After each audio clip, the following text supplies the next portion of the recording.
This podcast is a member of the Voices of Wrestling Podcasting Network. Visit voicesofwrestling.com to hear the rest of our great podcasts, as well as show reviews, columns, opinions, and updates across the world of wrestling.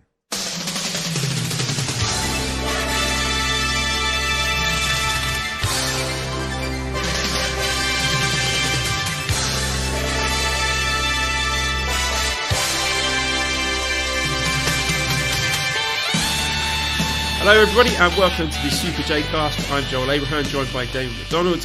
What did you think of the Royal Rumble, Damon? We're going right into it. I saw bits and pieces because I went to a couple of local breweries in my area. Shocking. And I told the missus, I was like, listen, I just want to hit these spots. We haven't hit these spots before. And she's like, I really don't feel like drinking all day. I was like, just one flight, and then we'll go to another one, get another flight. First place we went to was pretty great. Took one home, and then we went to the second place, and they had this beer. It was so fucking good. So then I had 4 more. I forget how many. And that's where we were when we found out Kobe Bryant had died in that horrific accident. So I kind of broke the news to the bar, and then I brought the entire bar mood down. Like the bar was just kind of jumping. They were playing music. It was great. Everybody's drinking beer, and I was like, and I get a text from one of my friends, Wiltz. He's like, "Did you hear about Kobe Bryant?" And I was like, "What?" And he said the news, and then I was like, "Oh my god!" And nobody knew in the place. It looked like, and then I went up to the bar, and I was like, "Hey, can you turn on that TV? Put on like ESPN News or something like that." He goes, yeah, whatever you need. What's going on? I was like, Kobe Bryant just died. And he's like, what? And then everybody looking around me like, oh, my God, what happened? Why am I telling this story? Anyway, and then I made a pastrami, which was the best. I made the best. Dude, this story's going all over the place. It is. I made a pastrami. Are you familiar with the technology known as the Instant Pot? Are you familiar with the Instant Pot? No, tell me. All right. So it's a pressure cooker basically. And it kind of looks like a slow cooker a little bit, but it cooks stuff fast and great, and it's all one pot, and it's kind of like a gimmicky thing, but like it's just like, it's like people have them, and so Cheryl bought one, and I'm addicted to Instant Pot recipes now. Last week online, I'm looking at all these different recipes, and this guy has a YouTube channel, and he made a pastrami, and it looked easy. It didn't look hard, and it wasn't hard. And Joel, I had a pastrami sandwich, rye bread, little Russian dressing, a little bit of Swiss cheese, and this thick cut pastrami. Joel, I'm not lying to you. One of the best I've ever fucking had. I couldn't believe how fucking good it was. Now, I was a little drunk. I will admit. I had a couple beers. Best fucking pastrami sandwich I ever had in my life. Why did you not share a photo of that on the Twitter? Okay. Because that's extremely on brand for us. The pastrami sandwich. It is. And, well, I got plenty left. I made a whole brisket. So I have plenty left, and I will heat some up. I'll take pictures. It looks great, smelled great, and it tasted unbelievably moist and tender, and it was just unbelievable. Flavorful, packed full of flavor. I couldn't believe it. Instant Pot, everyone. Instant Pot. We're going to do an Instant Pot podcast. Why don't we? Ugh. You get a sponsorship deal with these guys. I'm telling you. It was unbelievable. And then before that, Joel, I made it was a butter chicken pasta. It was a butter chicken pasta. So the flavors of a butter chicken with chicken and all that, obviously, with pasta, with this bow tie pasta. It was fucking great. I'm 2 for 2 on the Instant Pot. I'm 2 for fucking 2 on the Instant Pot. I can't believe it. I'm gonna be a cooking podcast here. I'm telling you, it's unbelievable. This doohickey is fucking amazing. It's unbelievable. Cooking meats. I made pasta last night as well. Did you? Was it good? I made some pasta carbonara. Which it's quite a controversial recipe, carbonara, because I see a lot of people adding stuff like cream and milk and mushrooms and stuff like that. But my understanding was that it's supposed to be a very simple recipe. That's how I play it. So I can't get pancetta, so I had to substitute bacon. So fry up a bit of bacon, and then you cook your pasta, and then you take the freshly cooked pasta and you toss that. You put it into the pan with the bacon, so you stir it around with the crispy bacon, the bacon grease, and all that. Yes. Then you take that hot pasta and add that to a bowl where you've mixed together your egg yolks, eggs, pecorino cheese, Parmesan cheese, black pepper, and you're stirring that around. So the heat from the hot pasta is cooking those eggs. You can put it on top of the pasta water as well to add a bit of additional heat. A couple of spoonfuls of the pasta water to lubricate things, and that is it. It's so simple. That's perfection right there. That's nice. I like a simple because here's the problem. When we get home, we're tired and we don't feel like fucking cooking. One of the worst things about being married is the conversation of, what do you want to have for dinner? Like that. It like literally is one of those things where I just want to jump out a window. That's my favourite conversation. Really? That's what I look forward to every afternoon. I'm like, what's it going to be for dinner? Because I know it's going to be something wonderful. Well, I know. Well, you live in a great area where I do too. But it's just like it just feels like it's the same shit all the time. You're just kind of like, I wish there was just something to kind of knock us out of that. And I'm telling you, I'm all in on this Instant Pot. I'm telling you, look it up, Joel. It's amazing. I'll buy you one. I'll send one over to you. I'm a huge fan. I can't wait for my next recipe. I don't know which one I'm going for, but I'm 2 for 2 and I'm excited. I sound like a housewife. I swear to God. Right? I can't wait. I got to pick up the kids at soccer practice, and then I'm going to get in the Instant Pot. Jesus, what has my life become? So good Royal Rumble then. No, in other words, no, I didn't. I saw like in between winks. I saw, what did I say? I saw Osaka lose, right? If I'm not mistaken. And then I don't know who won. Did Charlotte Flair win the Ladies Rumble, if I'm not mistaken? Of course she did. Oh, okay, of course, right. And then I was asleep for the men. Who won the men's? It was Drew McIntyre. Drew McIntyre. Yeah, it was really good. Because Really? I'm a fan of Royal Rumble matches. They were my favourite match growing up as a kid. And they've been a mixed bag over recent years, but it's something that I'll always tune in and watch. I sign up to do the review for Voices of Wrestling. So if you want to see my review, pop on there and see my thoughts on it. But it was great. Like the first half of it, Brock Lesnar came in number 1. And he was literally just eliminating everyone as they came out. They were lasting like 10 seconds with him, and he just tossed them out. He eliminated 13 people, I think. So Really? the whole first half of the Rumble was him just throwing people out one by one. It was great. And then the second half, like McIntyre eliminated him and took over from that. Oh yeah, spoiler warning. The previous sentence contains spoilers. Right, yeah. But yeah, it was a really good one. Oh, that's crazy. All right. Is it something that I got to go back and watch? Yes or no? It was fun. I mean, if you got an hour to kill, I would recommend checking it out. There was a cool moment where MVP came out, and I was thinking, former IWGP Intercontinental Champion MVP. MVP was dispatched. Yeah, he was dispatched pretty quickly. Okay. And then Shinsuke Nakamura came out. Big star in New Japan. Guy's got a very storied history here, and he lasted about 20 seconds with Brock. So Brock just tossing out former Intercontinental Champions left and right. Wow, really? Oh, I hope he loves those waves. I hope he loves. He must really like the surf. I tell you.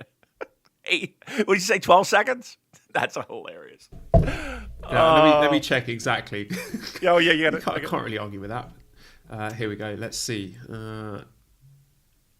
Shinsuke Nakamura, 20 seconds. Good job. He doubled what I thought.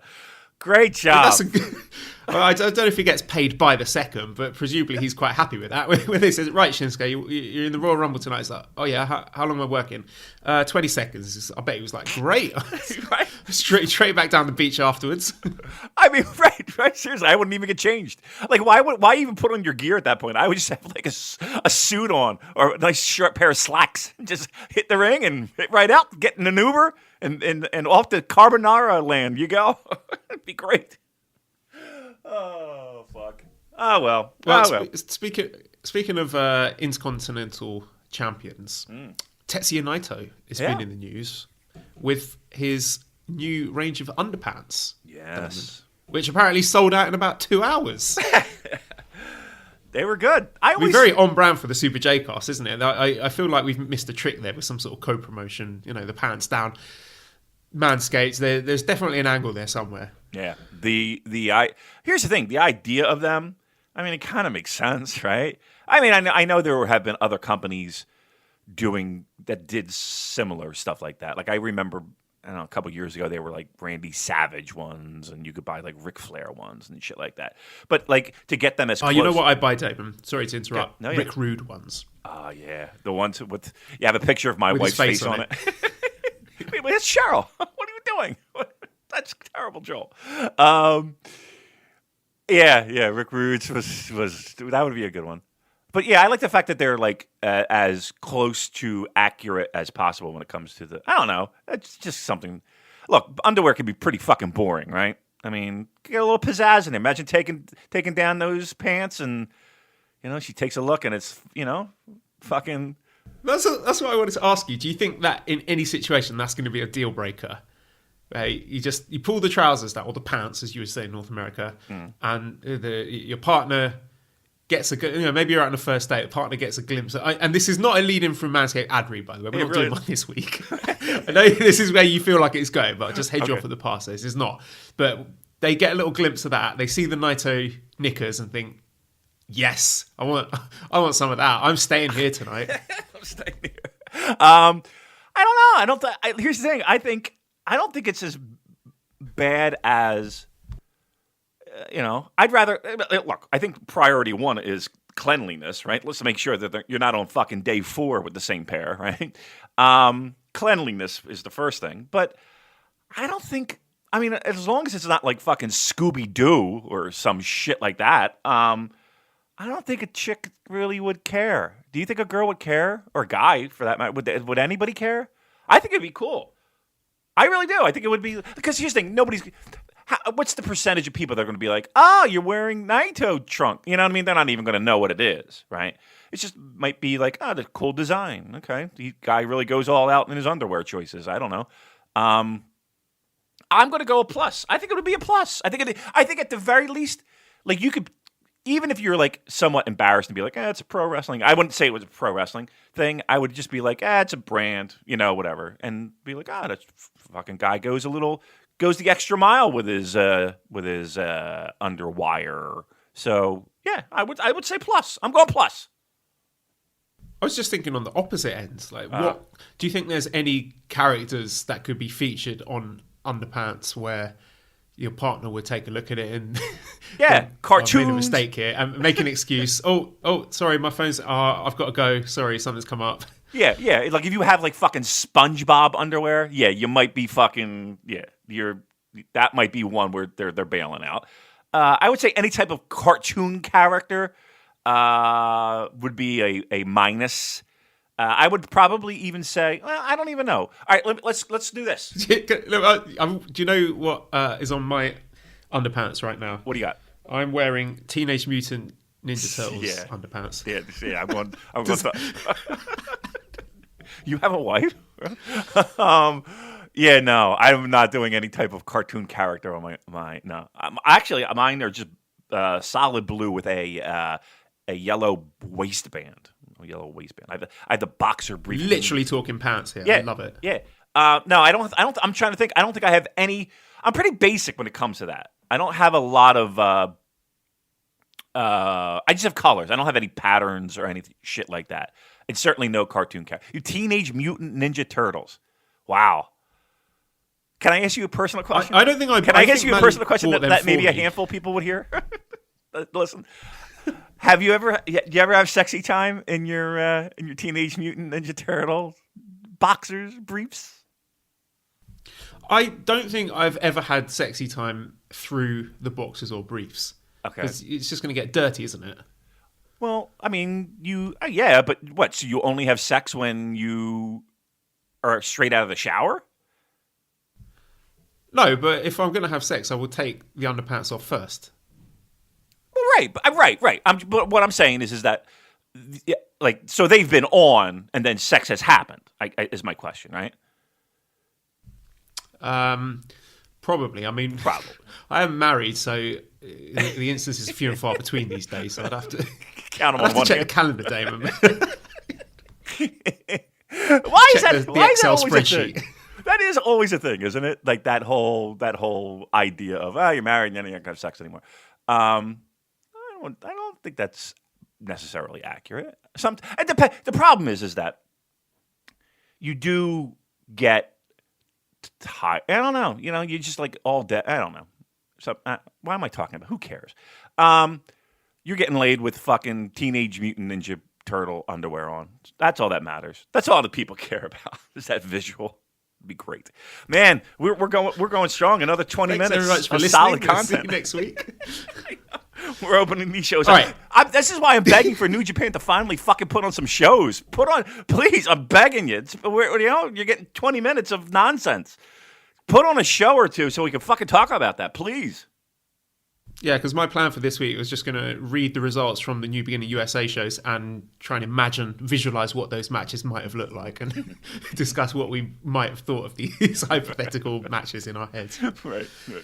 All right, sticking with Naito, though, there was a very interesting piece on the New Japan website where he was going into detail about the muscle paralysis he had in one of his eyes, and it was quite similar to what retired Milano Collection AT was talking about, how he was wrestling with blurred vision and squinting during matches to try and see a bit more clearly, trying to sleep it off, and then some pretty gruesome in-detail description of the surgery itself.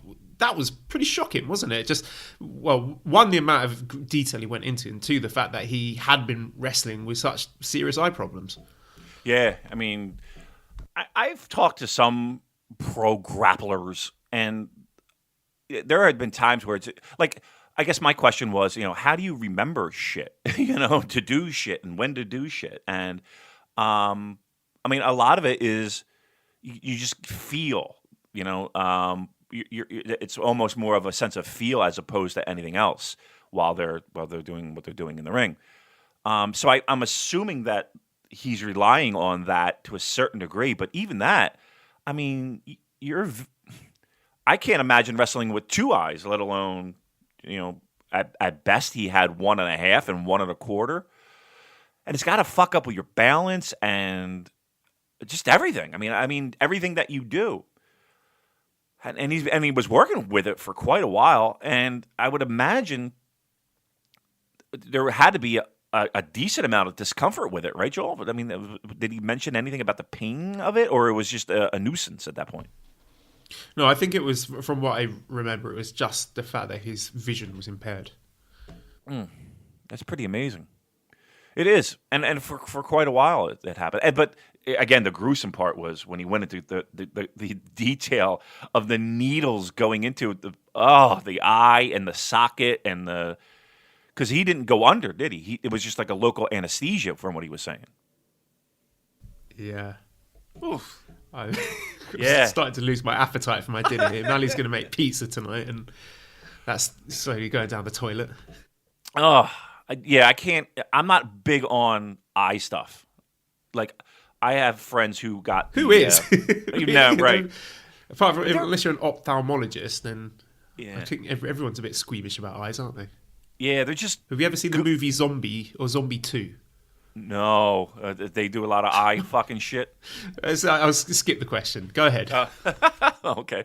But like, the LASIK surgery, and again, they're like peeling back a layer of your eye, and I'm just like, oh boy. And you're obviously awake for the whole thing, and they keep your eye open. And apparently the procedure is pretty quick, but yeah, just that kind of shit just it does kind of turn my stomach. And just, again, if you can handle that kind of shit, reading it, I would recommend checking it out. It's on New Japan's website. I would recommend reading that article and just to see what he went through with that. It is pretty amazing if you think about it. But but on the other end, if you're squeamish with that stuff, that ain't going to do you any favor. Like we told Dan Flat Dan on our WhatsApp group, he's like, what, he's kind of asking what it was about, and we're kind of letting him know what, it's all about eyes. And he's like, I can't fucking handle eyes. I was like, don't read this fucking article, dude. You're gonna throw up all over yourself. So if you're squeamish, proceed with caution, but it is an interesting article. I will say that. And again, not to beat a dead horse, but it felt like I'm reading it and I was like, God damn, this is pretty amazing. And, dare I say, career-threatening at one point, I would think. Yeah, it does raise questions about how safe. Was it irresponsible for Naito to be working when his vision was impaired? And you wouldn't have noticed. I mean, you didn't see any blown spots or him dropping guys or missing moves or anything like that that would have indicated that he did have an eye problem. So obviously it wasn't serious enough that it was hampering his wrestling ability, but it is an interesting question to think about. Should he even have been in the ring in the first place if he couldn't see properly? Yeah, but you know what? I question. There's a lot of guys working right now with various injuries and ailments that, if you really think about it, could jeopardize the other person. Again, I'm sure there's plenty of Monday morning quarterbacks that are looking back at old Naito matches, trying to pick out spots where, you probably might have flubbed that, or but truth be told, I don't think anybody is complaining about his output during that time. Which again is a pretty amazing thing to think about. The output that he had, it's not like he had a down year, and it's not like people are shitting on his matches. There are people talking in my rest of the year rankings. Right. Yeah, I mean, it's not like he had a dramatic drop in match quality. So, I mean, obviously it wasn't something that hurt him to that degree. Or if it was something that hampered him in any way, he found a workaround, right? He found a way to work around it and have it work. But again, imagine that just again, your peripheral vision and just all of that. It is amazing how pro wrestling does work, though. Again, a lot of it, from what I understand, is just a good sense of feel and knowing where people are going to be, and anticipating that. So, yeah, I guess you only need one good eye to be a good pro wrestler. I guess that's the moral of the story. When you're the Stardust Genius, you only need one eye, clearly. Yeah. Moving on then, the Weekly Pro Wrestling magazine released its year-end awards as voted for by subscribers, which I posted a thread to this on Twitter about a week ago, which is quite an interesting look into who is over with the Japanese fans. So we'll just give quick thoughts on each of these. So MVP was number 1, Okada, then Ibushi, Kento Miyahara, Ospreay, Kaito Kiyomiya, Naito, Sanada, Liger, Tanahashi, and Shingo. So pretty much dominated by New Japan wrestlers there. Any surprises for you, really? It's not. I mean, the only thing I guess. No, I don't have any. Nothing raising any eyebrows for me here. No eyebrows. I mean, I know people are going to lose their mind over the idea of Will being in that mention, but here. It just goes to show, doesn't it, that Ospreay is not like a niche thing for the Western fans. That the Japanese fans are clearly he's really popular with Japanese fans. Right. And again, I kind of put a little bit more stock into awards like this when it's, people who get this magazine that comes out weekly. These are pro wrestling fans that go to all the promotions and are knowledgeable. And so I whereas Tokyo Sports, it just feels like it's, who knows. But I put a bit more stock into awards of this kind. But no, I don't. Here's the thing. Here's what I do like. I like the fact that there is a nice balance. And when I say balance, it is skewed heavy New Japan. But, you got All Japan represented there. You got Noah represented in there, which I like and I think is good and I think is fair and I think is worthy. No, I would be splitting hairs if I'm looking for something that might be weird, but I don't think that list is too far off, to be honest with you. And best match, we got Shingo versus Ospreay, Liger versus Suzuki, Sanada versus Okada G1, Sanada versus Okada at King of Pro Wrestling, Ibushi versus Jay White, Tanahashi versus Omega, Sari versus Chiro Hashimoto, Kiyomiya versus Keno, Sugiura versus Elgin, and Elgin versus Sekimoto. So 2 Michael Elgin matches are in the top 10. Yeah. That's interesting. And they picked the same match that our listeners did in their poll with Shingo versus Ospreay as the best match. And the only thing that I find interesting is, Liger versus Suzuki being so high, and those 2 Sanada versus Okada matches being very high. So they are obviously matches and 2 wrestlers and a feud that has really strongly resonated with Japanese fans. Yeah, and I think that Liger Suzuki match a lot of that had to do with the nostalgia button being pushed, and the fact that that was really his Liger's last big singles match. I think that had a little bit to do with it, and again, I don't know how many more Suzuki matches he has in the tank. I'm sure more than a few, but again, we have to consider that fact. I think the finish, with Liger, trying to fight back and just not having enough in the gas tank, and again the bowing at the end, the respect that Suzuki paid. So, it was the final match and again, I've said it a bunch on this show. You look back at feuds. And that was, for the middle of the year, that was one of the better ones. Fun. It was entertaining. It kept everybody going, and it gave both guys something solid to do during the year. So, the match itself might not have been the greatest, but I think, like I said, the nostalgia button and the idea of this being Liger's really last big singles match. And singles program had a lot to do with it. Best tag team, number 1 was Evil and Sanada, number 2 is Axis, 3 Violent Giants, Roppongi 3K, Gorillas of Destiny, Kabuki Warriors, Yukihi and Sarah, Ishimori and El Phantasmo, Finjuice and Birds of Prey. So this was weird. Quite surprising for me, because the feeling I get is that as Western fans, the Evil Sanada tag team is a bit long in the tooth, and we kind of want to see something different at this point. But they won the awards last year and this year, so this is clearly a really popular tag team. I was surprised that they beat out Axis, because me too. From what I hear from Noah fans, they've had a tremendous year. So yeah, that one's a bit of a surprise. But as discussed before, Sanada is very popular, and he's had a really successful year when it comes to these kinds of polls with the matches and the feuds and just the individual MVP voting. So maybe I shouldn't be as surprised as I am.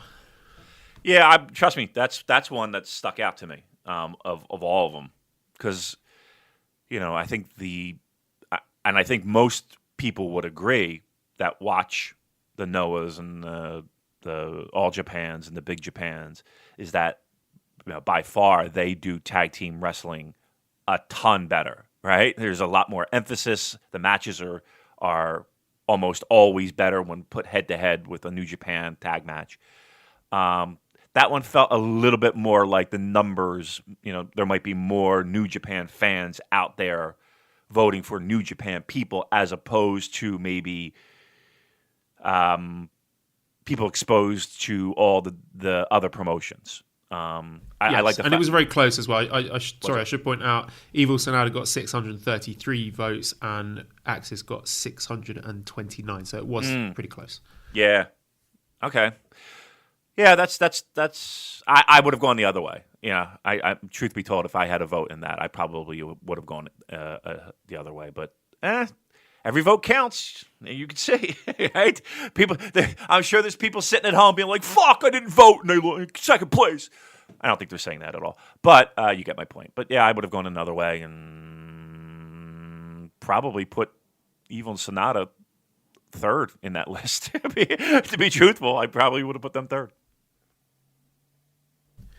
And the best foreigner, no surprises here, Ospreay was first, then Jay White, Lance Archer, John Moxley, Michael Elgin, Kenny Omega, B. Priestley, Chris Brooks, Drew Parker and Chris Ridgway.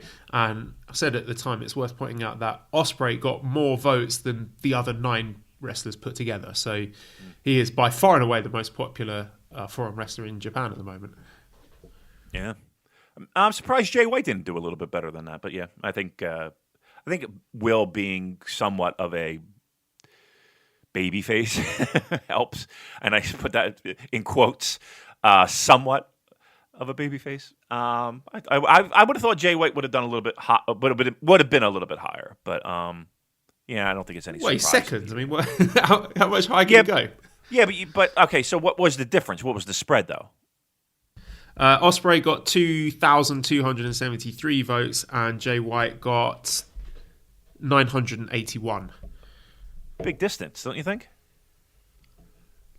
Yeah, but I don't find that surprising. Just given the output of Will Ospreay, and as you point out, that Ospreay is a good guy and Jay White is a heel, then to me that explains the difference there.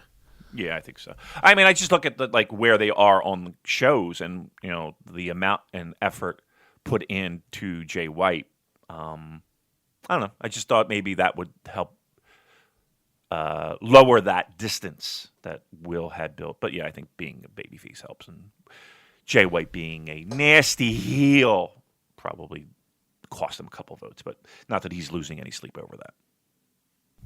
The favourite wrestler, so I'm just listing the New Japan guys here. So first was Tanahashi, second Naito, third Okada, fourth Ibushi, fifth Hiromu, sixth Ospreay, 8th Liger, 9th Suzuki, 10th Sanada, 12th Jay White, 13th Taichi, 16th Shingo, 27th Ishii, 29th Shibata, 30th Bushi. I won't go any further than that, but Tanahashi and Naito always seem to do very well in these kind of polls.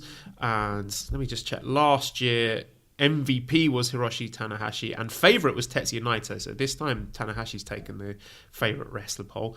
But what I thought was interesting here is Taichi being 13th, more popular than Shingo, more popular than Ishii, more popular than Shibata. And yeah, I thought that was well, I'm not surprised because I think he's made a huge jump forward in terms of the kind of matches he's been putting on, that there's been less of the shenanigans, the kind of thing that made the Japanese fans chant Kaire, like go home. And you watch that match he had in the G1 block finals at Budokan Hall where he got the clean win over Ishii. The fans seem to love him there. They're on their feet, they're screaming his name, and they're really into him. So I think that is the standout piece of information from the favourite wrestler poll. Yeah, and I think early 2020 is going to help him even further, right? I mean, he's got some pretty high marquee matchups with high marquee talent. He's not, he's not farting around mid card. Yeah, he made the most of 2019, and I think a lot of that has to do with the fact that they put him in a more serious role, and you got more serious Taichi, and you got a match output that, to me, was one of his better, if not his best. So, yeah, I mean, we've talked about it 1,000 times here, but those people who want New Japan to kind of feel and look a certain way, and always hand waved the idea of Taichi, were pleasantly rewarded for their patience because you got an output that was pretty tremendous. And I still think that the people who got into Taichi for him being who he was, that factor that the people enjoyed, some people enjoyed more than others, you still got good tastes of that. It's not like he turned into a completely different person. It's just that you got the best of both worlds. And again, looking at these new beginning shows coming up around the corner, he's got more opportunity to do that. So that's only going to help, right? That's only going to help raise his numbers in those polls, I truly think, when you treat him like a serious guy. And, and you have and you have the opportunity to have a match output that people are going to get excited over. The next thing I wanted to share with you, Damon, is a spreadsheet which tracks the linear ace. So what this means is from the first moment that Hiroshi Tanahashi was referred to as the ace of New Japan, which was January 4th, 2011, this person, and I haven't got a name for this, so if I'm talking about you, if you made this spreadsheet, then get in touch with us. And each time that person loses a singles match, then the title of the linear ace has passed on to the next guy. So yeah.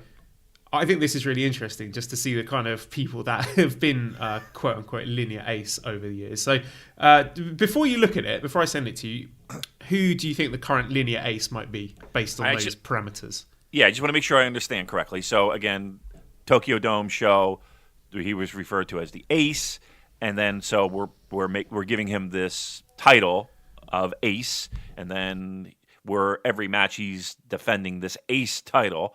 And then where are we right now? Who holds this title? Is that what we're getting at, right? Yes. All right. Oh my gosh. All right. So before I look at it, I will give you my guess. All right.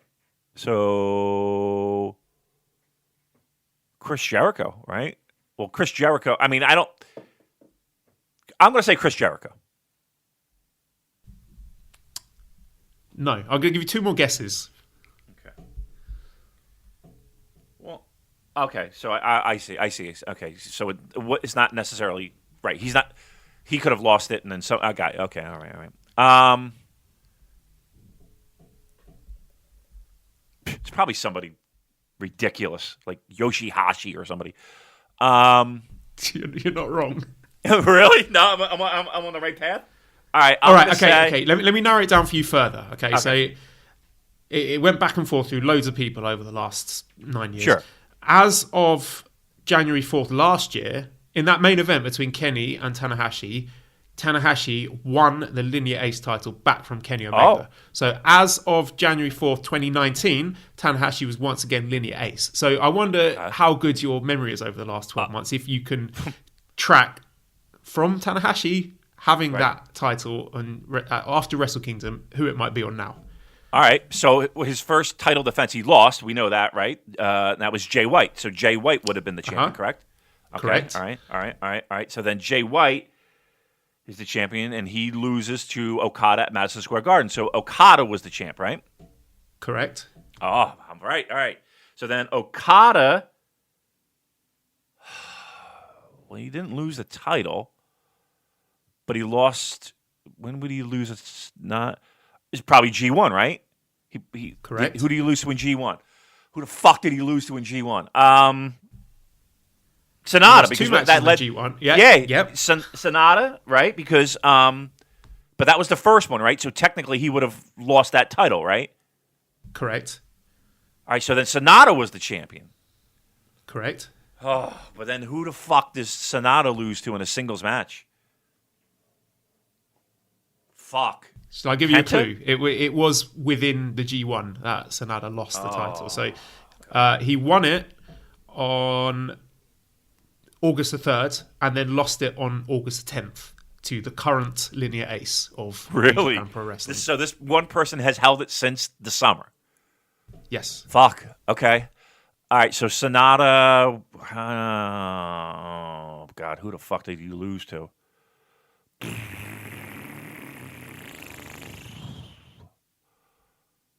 Colt Cabana, right? No, it was someone in his G1 block. Okay. I can figure out who was in his fucking G1 block. Zach wasn't in his. Was Zach in his G1 block? Yeah, but they wrestled on the opening night in Dallas. Yeah. All right, so what is somebody in that block? Someone got a cheeky roll-up win over him. Fucking Fale. Bad luck Fale is your Linear Ace. Shit. Oh, and he still holds it. Yeah. Not many singles matches. Unless this is out of date, I can't think of any singles matches that Bad Luck Fale has lost since then. Wow. Okay. I would have never have guessed it out of the gate. Like I'm glad you did what you did there. All right. That's interesting to a certain degree. Who would sit there and track that? That's I mean, it's interesting. I mean, we're talking about it, for 10 minutes. Yeah, we got to find out who had the time to do this, and B, I mean, it's pretty cool. I'm not going to lie. Linear Ace. All right. Are there other ones? Because I'm looking at. I'm opening this up now. Yep. There's Any an other interesting ones? Yeah. Is there an NXT Linear Champ? There is. I'm just looking at the different tabs here. Just looking at the New Japan one, there's some interesting names here. We got guys like Shelton Benjamin, yeah, Toriano, Masato Tanaka, Yeah. Carl Anderson. This looks like this is Farley's second reign. Yeah, I'm looking at it. Yeah. Marufuji. It went Okada, Marufuji, Fale, Ishii, Tamatanga. that's a nice little run there. Let's. Do you mind? I'm going to quickly run through the names. Right. Well, you know what? No, I'm not, because I want people to play along. I'll share it on the Twitter. Yeah, share it on the Twitter, because I think people will get a kick out of. Oh my God! They even have, so in this spreadsheet. Not only did they have the person, they have the date where they won it, the number of reigns, right, that they've had, and the time of that reign. I guess in days, right? That's pretty great. Whoever put this together got a lot of time in your fucking hands, but God bless you. I love it. This is good stuff. All right, here's a question for you. Don't look. I mean, you probably looked already. Who had the most reigns of Linear Ace? Either be Tanahashi or Okada. I'd say probably Okada. Okada's correct. 8. Oh, no, I take it back. Wait. Yeah, no, 9. So it is Okada, but 9 is the number. 9 is the number. That's fucking amazing. Wow. All right. Good job. Excellent. I love it. See, there is something to be said about the people that watch pro wrestling and find interesting little tidbits of, like, I would have never have thought to do that. You know what I mean? It just would not be in my wheelhouse. Yet there's somebody that said, that's pretty interesting. Let me do that. I wonder how much time it would take to do that. Fuck. All right. People are great. I mean, good job. I can't. It's a great job. Well, speaking of something that's not a great job, let's talk about some news coming out of the New Japan of America, New Beginning in USA tour. So we got some bad news earlier in the week that Kota Ibushi will be missing the tour as he's got the flu. And today, a couple of hours ago, we got more bad news that Carl Fredericks is now off the tour with an injury. Damon, these tours are cursed, aren't they? After the visa stuff last year, What's going on? Well, yeah, we knew Kota wasn't going to make it. And I did see a picture. Yeah, he tweeted out of his thermometer, and he looked like he was burning up with a fever. And didn't he say he was hallucinating too? Like the fever was so bad he was hallucinating. I saw, which does not shock me. And now Carl, he got hurt on this tour. Is that what we're saying? Yeah, I believe so. Do we know what the injury is or the extent of? I'll have to go and check. But how much of... I mean, obviously it was a massive blow losing Ibushi because he was one of the headline stars of this tour, and he had big singles matches against Chase Owens where... Was it something like if he lost, he'd have to join the Bullet Club? Right. And then there was the tag team match. He had the Golden Aces with Tanahashi against... was it Gorillas of Destiny they were going to face, or Finjuice? I can't remember now. No. I believe Finjuice, right? Wasn't it Finjuice? Or no, it was Girls' Destiny to kind of set up a number one contender thing, right? I don't know what it is with this tour. I don't know. I don't know why. I don't know if this is just a Wrestle Kingdom hangover. I don't know why these tours in the States right after are cursed. Again, last year we had the visa issues. This year, one of the top I've draws. checked. It just says he's got a right shoulder injury. Shoulder. And I know of the Young Lions, people were looking forward to seeing him. Man, I look. I can't. Everything is coincidental. Everything is, obviously there's no voodoo doll being used, but man, it is a bad luck tour. Are you sure it's not he who shall not be named getting revenge for the difficulties he had entering Japan? He's using his dark gamer wizard powers to inflict chaos upon New Japan's trips in the States. There's a big cauldron in his living room. Oh boy. I did think of that though. I'm not particularly of that scenario, but I did even before the tour started. I was like, I wonder how that's going to. I wonder if there's going to be a couple text messages passed along between the two. I was just kind of curious as to how that would be. It's just a couple hundred miles away, it felt like. But anywho, yeah, it sucks. Shoulder injury. We don't know the extent. We'll see if we can find out. But yeah, and from what I understand, correct me if I'm wrong, Joel, is that again feedback that what you see more of it than I do. What's been the feedback on the shows from our listeners and any reports that you've gotten via the Twitter machine? Give us some positives. Yeah, I've got them right here. The Subtle Doctor says, you guys should watch New Beginning Nashville opener just to see Alex Coughlin do 4 to 5 deadlift gut-wrench suplexes back-to-back. Those LA Dojo boys hit hard. Alex Pure PhD says, Alex Zane versus Jeff Cobb had some cool spots. GOD was super over. None of the matches were anything spectacular. Match of the night was Yano and Cabana versus Fredericks and TJP. Bro Hamula said, my personal highlights were Yano and Cabana as a tag team. Alex Zane versus Jeff Cobb was a banger. Lance Archer beating the hell out of Yoshihashi. Tanahashi was amazing. The main elimination match, especially GOD and Kojima, was amazing to see too. So as we suspected, people are going home happy. These are fun shows. Nothing that's going to hit your notebook. No match of the year contenders, obviously, but you're going to have a good time if you go there. But is that enough? Is that enough for New Japan Pro Wrestling?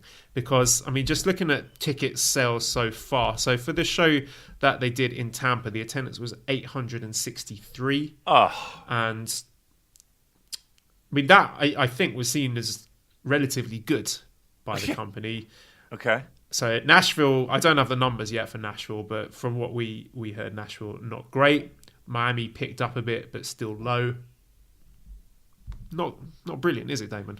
No. And again, this is not the first tour that these guys are doing in general. Maybe in these areas, this might be the first stop.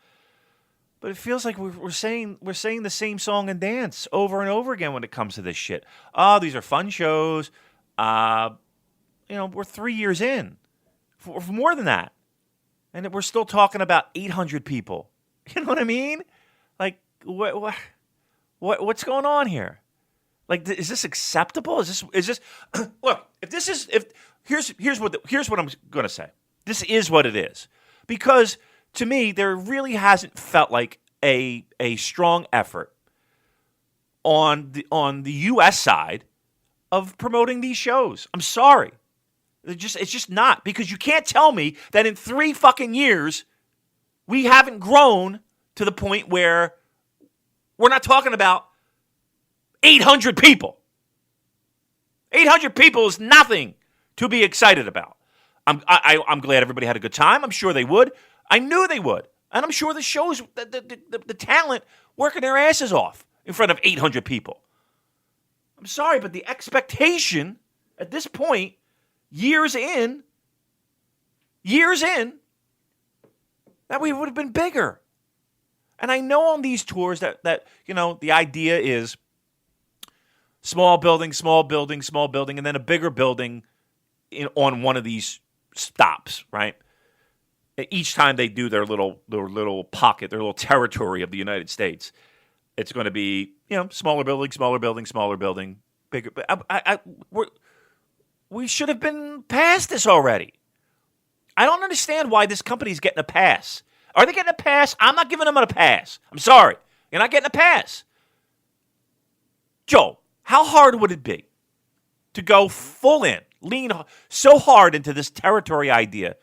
You mean to tell me we can't get Kevin Kelly or somebody to do the old school Tony Schiavone ticket hype, your show promo thing? You know what I mean? Saturday night, January 13th, New Japan Pro Wrestling comes to Atlanta, Georgia at the fucking Coca-Cola, blah, blah, blah, blah, blah. You'll see Colt Cabana against blah, blah, blah. And tag guy team match it. And Lance Archer going against, and then boom, here comes Lance Archer, and fuck you, I'm going to kick your ass, everybody dies, blah, blah, blah, blah, blah. Also on this card, blah, blah, blah. Get your tickets now. We can't do that. We can't do that. Put that on the YouTube page. I don't know. Where's the radio spots? Where's the local advertising? We're doing shows in front of people that would already go. We're not growing. Look, I got to be honest with you. If I spent 4 years at a job and I had that type of growth, and I went to the bosses and I said, well, here's where we are. Here's the growth that we've had in these markets. I don't know if I would have a job. I don't know. Give me your thoughts, Joel, because I got to be honest with you. I can't believe I'm sitting here 4 years in, and we're talking about 800 fucking people. This is chickens coming home to roost, because when we spoke about New Year Dash and those programs that they set up, and I listed off about maybe 10 different matches that look really good on paper, and we speculated that probably most of them are going to go for the Japan tour, but a few of them are going to go to the USA tour. They got none. Yeah. They got 0 of those matches. You know, they wouldn't give them Shingo versus Goto. They wouldn't give them Ishii versus Evil. They wouldn't give them the Junior Tag. Nothing. They got nothing, which to me shows that this was not a priority for them. It was an afterthought. And I don't think doing these split tours is going to work, because you see what happens when you take out one piece. You know, you take out a Kota Ibushi, the whole thing starts to fall apart like a house of cards. So they are spreading themselves too thinly. And I also think the United States audience, like you said, this is the 3rd year they've been running these tours. A lot of these people, they've seen all the big stars already. So the novelty of seeing, I'm going to see New Japan Pro Wrestling live, that's starting to wear off. Right. People are more discerning now. They've had their fingers burnt by the visa issues. They're going to have their fingers burnt from these cards, because these are not good. You know, like I said, they'll have a good time, but they're not sexy matches. They're not meaningful matches. So in future, people are going to be even more cautious about, you know, wait and see. I'll wait and see when the cards come out before I buy tickets.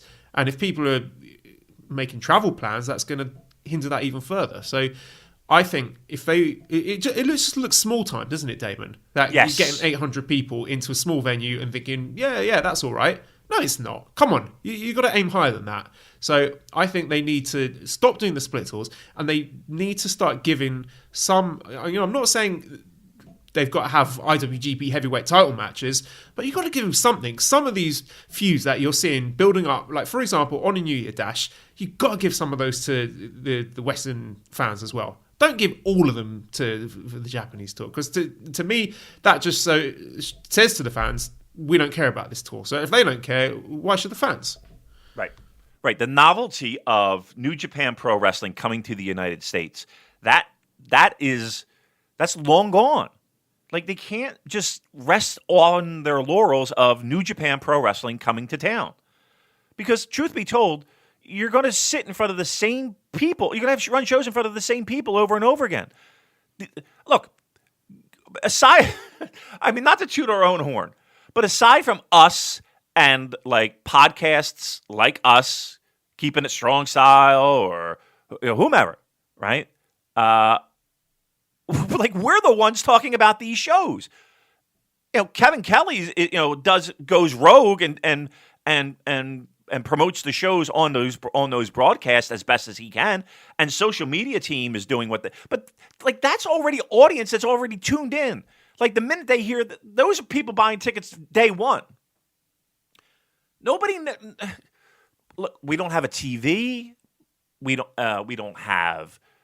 It feels like we have no local promotion. We're just showing up with a fucking ring, right? And that'd be one thing. Sorry to interrupt, but if these had been on Worlds and you could have watched the show from the day before, you know, if you're sitting on the fence, if you're in, I don't know, let's say Nashville, and you decide, should I go to the show tonight? And then the Tampa show pops up on World, and you watch that, and you think, hey, you know what, that was a good show. If I'm going to get more of the same, I'll go along to that. But the fact that there is nothing, and that we, a New Japan Pro Wrestling podcast, are sitting here having to rely on people's Twitter comments to talk about how good these shows were, that's a problem, isn't it? Yeah. And here's the thing. I saw some snapshots of some of these buildings, and one of them looked really nice. I mean, it looked like a cool place to hang out and get a couple drinks, be honest with you. But from a pro wrestling perspective, I mean, these buildings are tiny. They're clubs. You know what I mean? I don't know. And they're running head to head with the Royal Rumble, which to me seems like a pretty stupid move. Like, why would you not check ahead and realise, actually, this is a pretty big event, even for lapsed WWE fans like myself. I think a lot of people out of casual interest like to tune into the Royal Rumble, and I'm sure there were more than a few people who were looking at the calendar and thinking, you know what, I'd rather stay home and watch the Royal Rumble tonight. Maybe. I mean, listen, I don't think those people are the same people that would listen to us, right? Or, that stay up at 4:00 in the morning to watch a G1 in, night 9. Yeah, but these are the fans that you're going for. These are the fans that New Japan Pro Wrestling need to win over. Is those casual wrestling fans who might otherwise have been persuaded to go to a live wrestling show, but running up against Royal Rumble, I just don't see the logic in that. Right, and here's the most frustrating part about it, Joel, is that to me, if we're comparing major promotions in the West, the product that New Japan Pro Wrestling puts out, to me, is head and shoulders above every one of them.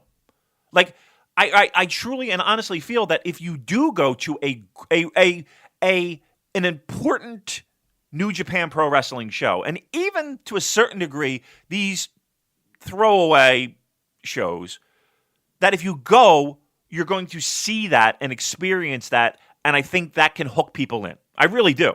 I think the product is head and shoulders above that of, say, AEW or Impact or WWE. That's what's frustrating, is that I know that in my heart that this is something that pro wrestling fans, if they were exposed to it, would enjoy. The problem is that how do you get these people exposed to it when the company does nothing to help people get exposed to it? Right? That's the frustrating part. Look, here's the thing. Not for nothing. I go to shows, and I'm not going to lie. I sit there and I look at all the people that go to shows like 2300 or Madison Square Garden, and I'm like, well, how come these fucking people don't know about my goddamn show? You know what I mean? And I know there's plenty of them that never would even have no idea who the fuck we are or this show. And I'm just like, and I feel the same way about New Japan when it comes to these shows. Like, how 800 people, dude? 800 people is nothing. Nothing. Especially, again, this is not the first time we've been here. Maybe not, again, I'm saying in general. We're 3, 4, maybe even 5 years into this. When do we get out of this? Okay, here's the thing. I was going to ask, is just our spot in the world, right? Is this just New Japan Pro Wrestling spot in North America? And I got to say no. Because I just see the lack of things being done here in North America to help promote New Japan Pro Wrestling. And I think if these things were done in an efficient and timely and proactive manner, I find it hard to believe that we couldn't be doing the 4,000, 5,000 seater. I really do. In certain markets. I just don't see what we're doing to grow. We're putting on shows in front of people that would have, the minute New Japan Pro Wrestling is announced, they're buying tickets. And you can see that in the ticket sales, right? You can see that. You can see the spike, and then away down it goes. I don't know, man. I just look, I think TV is very important and vital, and I think something has to be done soon to get on some type of cable television. I think that is priority 1. I think priority 2 is for these shows, it can't just be social media saying, hey, we're going to be in Charlotte. Show up, because you're just going to get the same fucking people over again and you're not growing. There has to be a street team. There has to be something in the works to market these shows. Radio spots, local advertising, local pay-per-click ads, local Facebook display ads. There's a million opportunities out there, and I don't see us doing any of it. And then give us something important. Give us something to make people want to go to these shows, and that doesn't necessarily mean Colt Cabana and Toru Yano showing up. It's great that they are. It's great that people get to see them, but you got to give us something sexier than that. it wasn't a complete waste of time, Damon. Have a look at the Twitter link I've sent you on WhatsApp and describe to the listeners what you can see there, please. Alrighty, let's see here. Aww. Well, good old His Yoshihashi. face, Damon. Look at his face. Yeah. I mean, he's just there. And here's the thing: there are people. This is Yoshihashi doing a meet and greet, by the way. Yeah, Yoshihashi meet and greet, and the fans. And look, the fans got smiles on their faces, and they're happy. And I remember the first time, them coming to town and me being excited, and I had my camera out, and I was getting pictures taken with everybody, no doubt. I mean, I think that's awesome that people would spend money on Yoshihashi. Good on them. Yeah, he doesn't look that excited. He does not look. He honestly looks like he would rather be anywhere else on Earth. I hate to say it, and maybe he takes bad pictures, but yeah, he doesn't look like he's thrilled with life. The fans, on the other hand, they look like they're having a great time. Good for them. I think that's awesome. But Yoshihashi looks a little miserable, I will say. Maybe it was just because of the absolute beating that he took or was about to take from one Lance Archer. And sticking with Archer, there are some rumours circulating at the moment that he is in talks to sign with All Elite Wrestling. So a few questions on this. Mark on the Discord says, obviously nothing is official, but Archer signing with AEW would look really bad for New Japan's American expansion, right? How can you ask fans to attend shows with less than top-end guys when some of the bigger draws of the shows are going to get signed away since New Japan aren't signing them? And Jay Reezy Min says, if Archer goes to AEW, does this hurt New Japan? And if so, how much? Especially with the American expansion underway with Texas dates. Now, we don't know the details of the contract situation, but it does seem like an oversight not to have someone like Lance Archer tied down to a contract, considering the push that he got last year. Because now, I wouldn't say he's a star, but he's definitely a commodity, particularly for the Western expansion. Yep. Yeah. And now, if you're Lance Archer, you're probably on the downswing of a career when it comes to age, right? He's been in this business a long time. Again, we mentioned the back surgery and all that stuff and the amazing year that he's had. And he had a new lease on life. Now, AEW comes up, offers him, we'll just say the same amount of money, right? But the idea of flying to a show I'm just going to pick a town, in Cincinnati, and leaving and being in your bed the next morning is pretty nice. As much as we like to romanticize the idea of traveling to Japan, that can be a bit of a grind, continuously doing it, especially when you don't have a contract. So now you have stability. Now you have, you're not flying 14 hours. At most, you're flying 6, right? I'm sure on a nice limited work schedule. It's not like AEW's this humongous touring company. You could probably work other dates if you wanted to, right? Why wouldn't he, right? And also, let's be honest here. He's not going to win your heavyweight championship, right? As much as I like Lance, I don't think that's in the future. I don't know if it hurts New Japan in like you lost a big star, but I think you lost a nice piece of a puzzle that fit your company pretty well. Nice mid-card, upper mid-card guy that worked his ass off. That, let's be honest here. Let's talk about G1 in Dallas. He's the one guy promoting the fucking hell out of that show. I can't tell you how many pictures I saw of him hustling tickets, hustling T-shirts, hustling everything, promoting that G1 show. More than anybody else in that company, it felt like.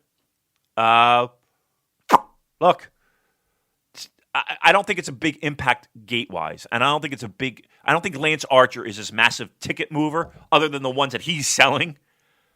And I think it's disappointing that he wasn't offered a deal. But if I'm Lance Archer and AEW's knocking on the door, probably signing tomorrow. Because I'm on TV next week, national TV, national cable. I think the upside for Lance Archer is bigger, right? Yeah, so there's a possibility that he knew that an AEW offer was on the table, or was going to be on the table, so he maybe finds that more appealing and is just waiting until things come to an end with New Japan before he signs with AEW. I don't know, but it's very possible that New Japan did make him an offer and he would rather work for AEW. Yeah. I mean, again, I hate to break the bad news to everybody, but, they're on TV. Was it every Wednesday for 2 hours? And they just extended that contract. And from what I understand, there's going to be another show on. Right? You're instantly in front of more eyeballs than he ever would be for New Japan Pro Wrestling. That's an honest to God truth. In an instant. Now, give him a decent program, right? Give him something to do. Why wouldn't he? Why wouldn't he? A little financial stability, and again, travel. That flight and coach, kids, for a big guy like Lance Archer, I cannot be a comfortable ride. I'm sorry, it can't be. All those things play a factor. Now, if New Japan came up and said, hey, I'm going to make you a deal, sign you for 2 years, here's the contract, here's the money, everything's in line, yeah, people might take that offer, depending upon where they feel more comfortable or where they feel their career would benefit most. I can't blame Lance Archer for this one. I can't blame Lance for this one at all. If it's true.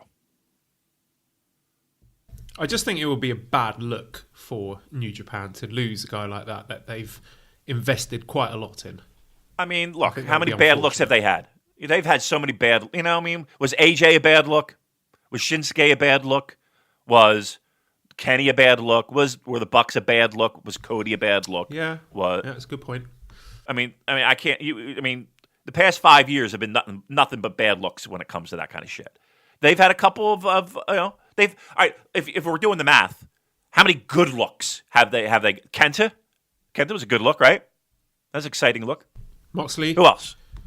Moxley, good look. Mox. Jericho, good. Mox. Jericho. Depends on what your frame of mind, but financially, you can't dismiss the fact that it was a good look, right? So they've had a couple. They've had a couple good looks.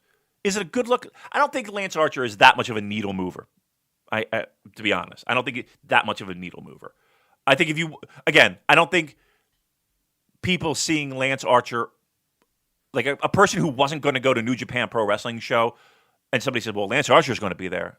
I don't think that's a thing that makes them go buy a ticket. I don't. I can be dead wrong, but I don't. I don't think. Again, the people who are fans of Lance Archer, they're already going, right? And, oh, shit, cool, Lance Archer's going to be there, right? And I would be the same way. But I don't think the casual wrestling fan that they're trying to get, or even the people that are, disenfranchised wrestling fans, I don't know if Lance Archer is the needle mover that is going to be that important to New Japan Pro Wrestling. Okay, so we're not worried yet about the possibility of losing some listeners to Everything Elite on the Voices of Wrestling podcast and network. Let's get into previewing these New Beginnings Sapporo shows. So the first one is Saturday, February 1st in Hokkaido. First match is Yuya Uemura and Tiger Mask versus El Phantasma and Taiji Ishimori. So just look maybe like a little comeback match for ELP and Ishimori. Looks like they're going to stay together. Maybe they will be awaiting the winners of the junior tag match somewhere down the line. Yeah, you would think that would be the idea. I would certainly wouldn't say it's stale, but I would kind of hope maybe a little bit down the road we would see that team split up a little bit and go separate ways and do more single stuff. But I'm okay with that, and I think we all know who's taking the pinfall here. Second match, we've got Toa Henare, Tomoaki Honma, Togi Makabe versus Yota Tsuji, Manabu Nakanishi, and Hiroyoshi Tenzan. Not much to this match, apart from the fact that we know Nakanishi's retirement is imminent. So if you're a big fan of Nakanishi, treasure these matches and these moments, because you're not going to be seeing him involved in these multi-mans for too much longer, Damon. No. Now, let me ask you this.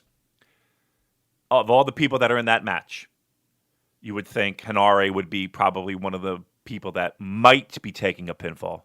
But the way that they like to book things with people going out and retiring, you think Nakanishi's taking a pinfall?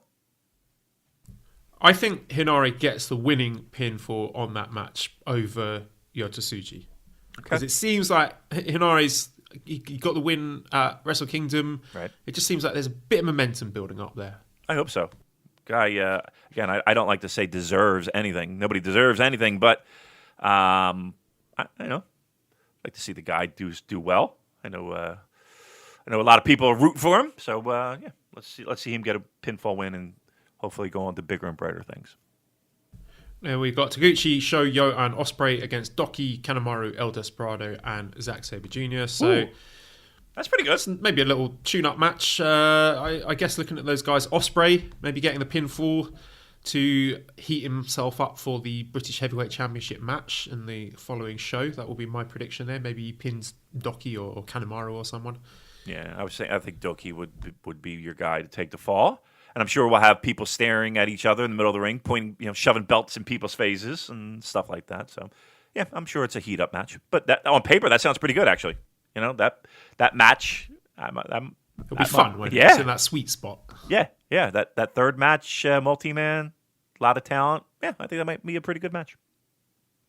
Fourth match, special tag match, Robbie Eagles and Ryu Lee versus Bushi and Hiromu Takahashi. Now, nothing on the line here, but it's a sexy one. I like this one on paper. Yeah, that does sound really good. I don't know how much time they'll give them, but yeah, the talent in that fucking ring, it's pretty sexy. Back to back. This is not a bad show. Not a bad show at all. It's hard to call the winner as well because you think Ryu Lee gets a win over Bushi to get that all-important momentum leading up to his title challenge against Hiromu at Osaka-jo Hall. But I could equally see Robbie Eagles getting a pin here because he's just sort of quietly waiting in the background. He got his pin over Hiromu in the Road to Tokyo Dome tours, and maybe they just want to keep him in the back of your minds going forward. I'm going to go with... you could go either way. I think maybe Robbie, just to keep him warm, because we already got the match set in stone. I'm going to go Robbie, just to keep him warm. Why not? Fifth match, special tag match, Sanada and Tetsuya Naito versus Jay White and Kenta. So these guys obviously will be pairing off in singles matches at Osaka-jo Hall. Hard to call this one because these are four big names really, and I'm not sure you necessarily want any of these four guys staring at the lights heading into Osaka-jo Hall. So I'm not sure about this one. Jay White and who? Jay White and Kenta against Sanada and Naito. I think Sanada, right? I would say Sanada of all of them. Or that's what, to get the win or to eat the pin. Eat the pin. I mean, you're not going to have your heavyweight champion take a pinfall, right? Jay White. I don't know. I don't think you do Jay White, and Kenta. I don't think so either. I mean, Kenta, you don't want to kill him off with Naito. I think it's Sanada. I do. I think Sanada's taking the pinfall here. Sixth match is another special tag match. Jon Moxley and Kazuchika Okada versus Minoru Suzuki and Taichi. So again, I really like the sound of this one. And of course, these two guys will be involved in singles matches later on. There's some speculation maybe something's going to happen between Moxley and Okada, maybe leading to a singles feud between them. But these are the kind of speculations that always are fun to speculate about, but never actually end up happening. So I figure this is going to be a straight match with a clean finish, and hard to pick. Again, is suffering from the same problem as the last one. You've got four guys and you want to keep the momentum going for all of them because Moxley is your US champion. Yep. Suzuki is going to be challenging for that, so you don't want Suzuki taking the loss because he's your challenger. And Okada and Taichi, they're going to be facing off the next day. I'm struggling here. I don't know who loses. Yeah, it's interesting, isn't it? I think this whole show is kind of up and down the lineup with situations like this. And I think that makes it good. I think it actually makes it more interesting. I mean, they could have, we spent a little bit of time burying the U.S. marketing team, but putting together these shows, again, U.S. marketing team has nothing to do with that, but these are interesting shows. At least this show is interesting. Who's taking the fucking pinfall here? I'm going to say they wouldn't have Mox do it, would you? Would you think? How about a disqualification? Taichi hits Okada with the iron fingers. Be an easy way to get out of it, right? I think they did that in Dash as well, if I'm not mistaken. All right, so you're saying, and there are a lot of wild cards in there, right? Mox, and I can see them brawling forever. I mean, it is a wimpy way to get out of it. But yeah, I wouldn't be surprised if they go that route. Because I really don't see anybody lying down here. And why would you? That might be the safe way to go, Joel. Let's go that route. 7th match, special singles match, Tomohiro Ishii versus Evil. And this one I will talk about in conjunction with the main event, which is Goto versus Shingo, because I think whoever wins this match is kind of tipping the hand towards who's going to win the main event, because I think the winner of this match, that's setting up your next challenger for Never Openweight Championship. So if Evil wins this match, then I think Goto retains, and then you get Evil versus Goto. Because I don't think you're going to do Evil versus Shingo. They don't tend to do intrafaction singles matches like that. But if Ishii wins, then I think Shingo wins the title, because again, I don't think you do Ishii versus Goto. I know the chaos thing is pretty tenuous at this point, but I don't think you would have Ishii versus Goto. So I think whoever wins this match, you have a little tip in the hat as to who wins the next one. But Ishii versus Evil, two big boys. They had great chemistry together in the tag match they had at New Year Dash. This should be really, really good, right? Absolutely. I mean, right? I mean, I don't think there's any doubt this won't be great. I mean, look, Ishii's gonna fucking put on second from the top. He's gonna put on a show, and Evil can fucking hang with him. Get time, won't they? Yeah. This will be great. And then follow that up with Shingo and what we got? What's the main event? Shingo and Goto. The Never Openweight Championship. Yeah, which will be great. Joe, this show on paper, this one is, to me, is red hot. I'm into just about everything on this show. I'm into just about everything on this show. This is going to be. I'll go so far as this. I'm gonna put this in. People are going to remember this show come year end. Just on paper alone, this has a lot of juicy stuff. And guys on top that might be trying to prove a little bit, right? And stay on top and show that they can be on top. The tag matches are interesting. You don't know who's going to win. This on paper, this is a real sexy show. I'm pumped for this one. And here's the thing: it's been a strong month since I've seen anything this sexy from New Japan. I'm totally fucking in, and I'm pumped up, and I'm excited to see this show. Give me your prediction then for the winners of those two matches. I think I would go Evil, and again, that does kind of show New Japan's cards. I will say Goto. So Evil goes on, challenges Goto later down the line. Yes, I tend to agree, because I think Shingo Ishii, I think you can save that. I think that could be a pretty tasty match, because it was really good during the G1. A lot of people were raving about that. But any problems with Shingo challenging for his first singles title and losing? No, in fact, that's pretty much, I wouldn't say pretty much, but that's a normal talking point in New Japan Pro Wrestling. No, I don't think it hurts him either. And another thing is that I don't know if they would do the hot potato with the Never title, with Goto picking it up at Wrestle Kingdom and then dropping it first title defense. So that, which, to be fair, would be a very Goto thing to do. But very true. I think you're right. I think it would be strange for him to lose it, because then he would just be completely directionless. Not to say that that's an impossibility or even an improbability in New Japan, but I just don't think it would be the right move at this point.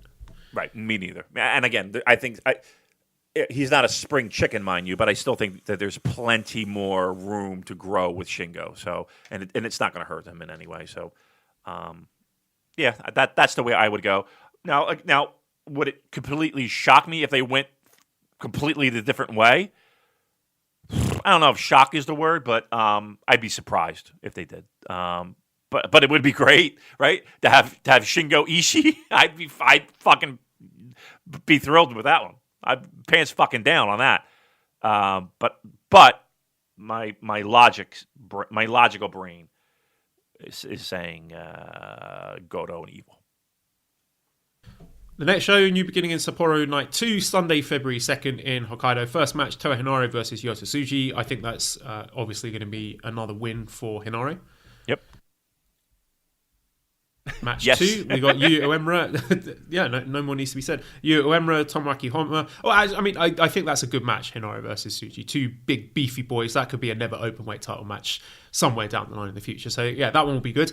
Second match, Yu Uemura, Tomoaki Honma, Togi Makabe versus Tiger Mask, Manabu Nakanishi, and Hiroyoshi Tenzan. Yeah, here it's a little more difficult to pick the winner. I mean, I would guess Makabe just by default because I can't see... I mean, Uemura's not winning. Tiger Mask is a junior. Honma doesn't get pinfalls anymore. Nakanishi's on his way out. Tenzan's ankle is fucked. So just last man standing. Makabe getting a pinfall here. Right. And maybe they'll throw the bone with Nakanishi, but yeah, I'll go Makabe too.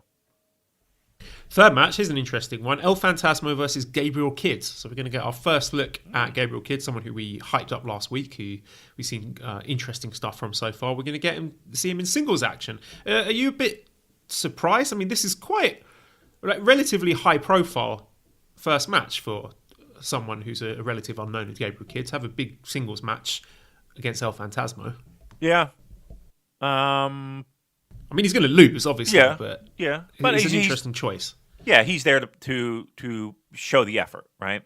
It is an interesting choice, but they're going to see what he's got, right? They're gonna dip his feet into the deep end of the pool, and it's not that deep. I mean, it's second match, third match, but it is a singles match, and they don't fall from trees very often. I will be watching closely. Let's put it that way. Because there are a lot of young lions there that I would gather like to be in that spot. There's a lot of mid-card guys that would like to be in that spot. Let's be honest. So okay, let's see what we got. I think he'll do fine. Actually, I think it'll be really good. But yeah, I think he's now going to be in that. Where does he sit? And here's the thing too.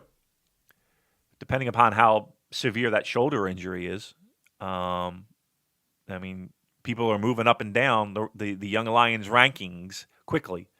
I wonder if there's any whispers in the dojo of why is this guy getting a shot so quickly. But we shall see. I think it'll be good though. I did have a look, Damon, to see if El Phantasmo and Gabriel Kidd had any matches in the past because I suspected they might have crossed paths before in the UK, and they have. They've met each other a few times. They have had a singles match before.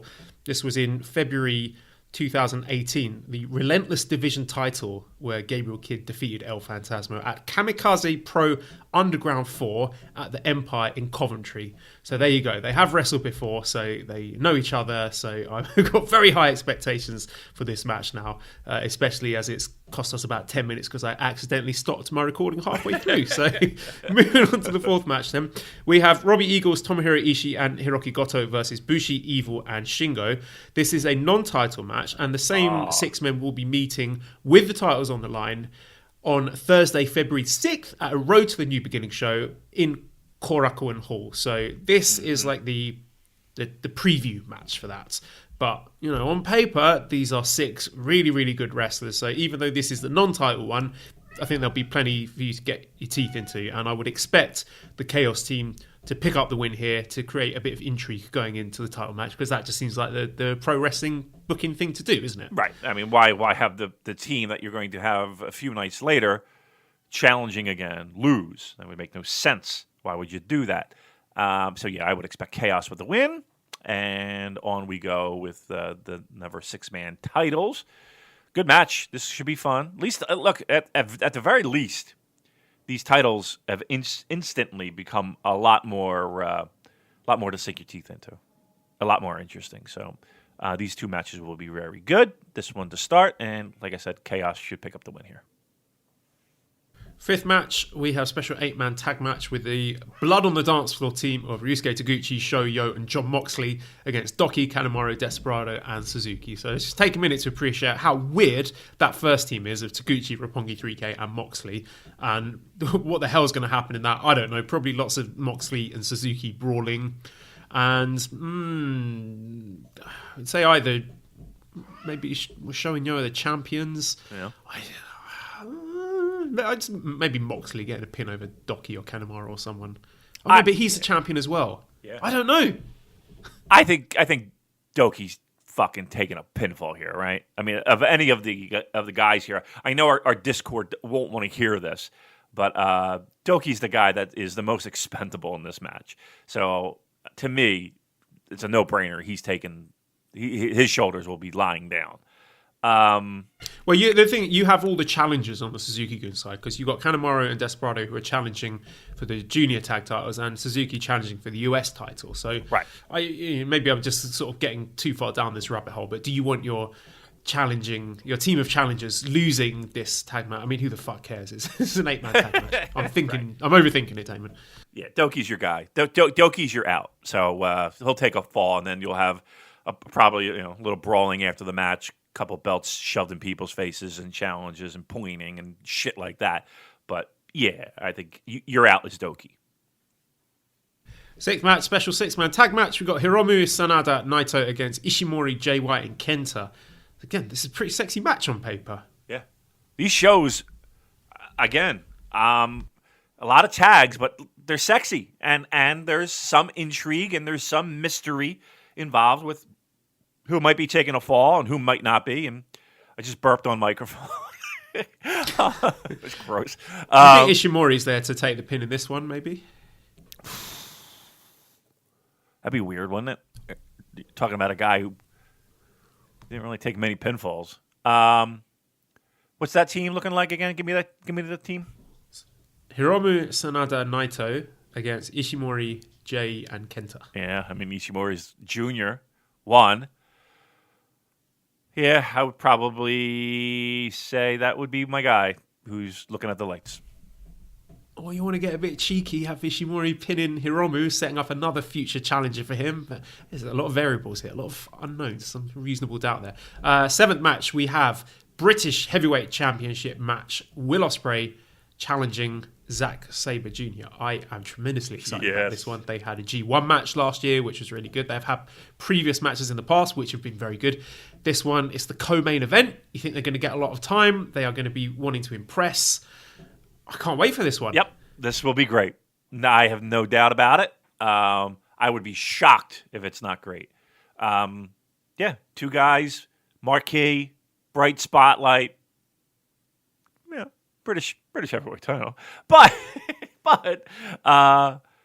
look, I don't think anybody's going to be complaining after this match is done. Give me a winner. Do you think Will takes it home? Oh, this is really hard. I think Will would freshen things up a bit. Me too. So I'm gonna pick Will, and maybe he might defend this title in the UK at your call. I know it's a crazy thought. Yeah, I know. Andy Quilden, if you're listening, come on, grow a pair. Yeah, it's that's a sexy lineup. That's a sexy show. That's a sexy match. And I'm going to go Will there as well. Main event, special singles match, Kazuchika Okada versus the hometown boy, Taichi. It's the battle of the tearaway pants slash skirt. Yeah. I can't imagine in all of my wrestling fandom Taichi getting a pinfall win over Okada here. I would find it... Not even with a bit of shenanigans? Iron Claw, pop him in the chin. Oh no, Okada's lost again. He's on a losing streak. No? I gotta be honest. That would be... I would... Why am I so hesitant to that idea because it would be unbelievable if it did happen. It really would. I tell you, I mean, historically, Taichi has been that kind of rebound singles program coming off of Wrestle Kingdom. If you recall, I think it was after Wrestle Kingdom 12, after Naito lost his title challenge, he feuded against it was Yoshihashi and then Taichi, or Taichi and then Yoshihashi, I forget. So I think he's a guy for Okada to get a bounce back win and get a bit of momentum going into what's coming up next. It's a New Japan Cup after that. Yeah. So let's say if Zack is losing that Rev Pro title, then Zack and Taichi can go and do some tag stuff together as Dangerous Tekkers. Yeah. I can't. I'll tell you, I'm curious, Damon, what does a non-IWGP heavyweight title main event with Kazuchika Okada look like? Is he going to be doing his standards very slow opening 10-15 minute feeling out phase? Is this one going to be going 35 minutes? I mean, do you think his style is going to change now that he's no longer the champion? I don't think. Do you think anything about his work or his demeanor, his moveset, the way he carries himself, anything going to change? I mean, look, I was shocked when he went into that balloon guy phase, right? I think everybody was kind of taken back by that. I don't think we're going to see anything like that. It's a New Japan Pro Wrestling main event, and I would be shocked if it didn't go at least 20 minutes. It's not. I don't think it's going to go 15. Do you? No, I think 20, 25 minutes. Right. I think that's a fair number. I don't. Which is, it's considerably shorter than a normal Okada main event. Right. Would you be? I won't say disappointed, but would you be like, here we go again? If they do a timestamp and it's 30 minutes into this match, 30 minutes, would you be like, eye rolling, here we go again, or would you be into it? It depends what the opening 10 minutes are like, because I'm one of the people who thought the opening segment to the Okada Ibushi match I wasn't as engaged. I don't want to outright call it boring, but it was slow. It was noticeably slow. So I'm hoping that is not part of this match, because I don't think it needs to be. I think this is Taichi in front of his home fans. I would like this match to have a hot start. Maybe he rips off the tearaway pants, come off early, and he really starts going for Okada and imposes a faster pace onto Okada than he usually does when he's pacing himself for these main event heavyweight title epics. So your sweet spot would be 20-25. Yeah. Because looking at his G1, Okada G1, like that, right? That really great match he had with Sanada, that was it was almost 30 minutes, wasn't it? So I don't know. I find Okada not necessarily more interesting and exciting when the matches are shorter, but different in a way that I find quite compelling. Like, I remember he had a G1 match with Zack, where Zack just came out all guns blazing through all his big moves at Okada, and Okada weathered the storm and ended up winning, and only went about 50 minutes, maybe even less than that, but it was great. So I wouldn't be outraged if this went less than 20. I just think getting stuck into this routine of it's a New Japan Pro Wrestling main event, it's got to go 25 plus minutes, is a mistake. Right, especially when there's no title on the line. Right, at least you could say, okay, these are the two best guys right now fighting for a title. There, you can be cautionary. You don't have to go balls to the wall because one mistake, you're fucking looking at the lights, and that's your shot down the tube. So maybe in the beginning you're cautious to a certain degree. Blah blah blah. Thus, stretching out a title match to be 25, 30, 35 minutes. Here, you don't have that. So maybe there is a little bit more of a footloose and fancy-free feeling that you can do and get all that in 20 minutes. And Yeah, I look. I'm never disappointed in a 30-minute Okada match. Just not. I just find him to be the fucking best pro wrestler on God's green earth. But with that said, it is nice to change things up. It is nice to keep people on their toes and keep people guessing. So, and here's a perfect spot to do it in. Are you okay with Taichi eating a pinfall in 20 minutes? Yeah, that's fine. I think the very fact that he's been given a big main event in his hometown against the former dominating champion is a really good sign for Taichi. I think that is a great spot for him. He's a gatekeeper. He's the mini boss. Gotcha. I'm full agreement. Let's do 20 minutes. Okada gets the pinfall, and we go into New Japan Cup a little bit hot. All right, well, that is our preview for a new beginning in Sapporo. Let's dig into some questions then on the Discord. Oro says, as a follow-up to the discussion on New Japan needing TV in the US, what are your thoughts on pairing New Japan World with a platform like DAZN, D-A-Z-N? I'm not familiar with this platform, Damon, are you? Yeah, it's like a sports network. They're trying to get their feet wet with baseball and other professional sports. Look,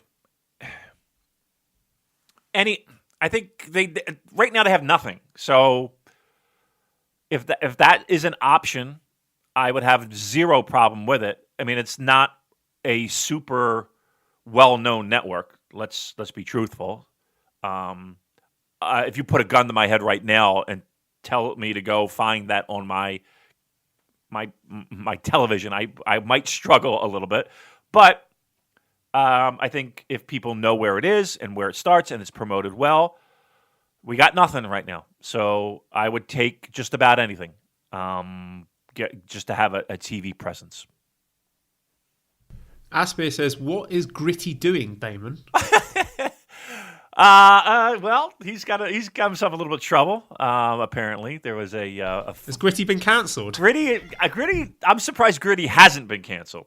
To be truthful, because I see him do shit at games. Again, for those unfamiliar, Gritty is the Philadelphia Flyers mascot, that orange blob of furry thing. I've seen him on ice, during intermission, right? So 3 periods of hockey. So in between, take a little break. They go back, and then they have kids hit the ice, like the local kids.